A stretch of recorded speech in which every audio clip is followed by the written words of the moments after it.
नमस्कार, माझे नाव ऋषी जुनी साबले आहे. मी इयत्ता 5वी शिकतो. मी आज तुम्हाला एक प्रयोग करून दाखवणार आहे.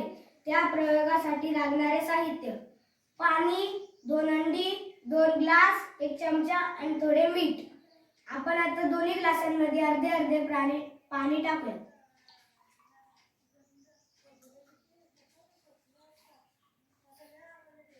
पाणी टाकल्यानंतर आपण पहिल्या ग्लासामध्ये आपण 1 अंड टाकूया. हलवून सोडायचं जेणेकरून अंड फुटणार नाही. अंड पाण्याच्या आत डुबले. कारण अंड्याची घनता पाण्यापेक्षा जास्त असल्यामुळे अंड पाण्यात बुडले.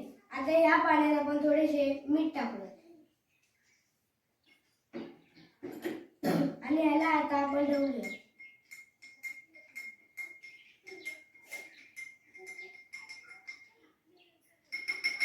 दुसरे अंडे आपण या मिठाच्या पाण्यात टाकूया. आपल्याला काय दिसते? दुसरे अंड पाण्यात तरंगत आहे. का तर पाण्याची घनता अंड्यापेक्षा जास्त झाल्यामुळे अंड तरंगत आहे.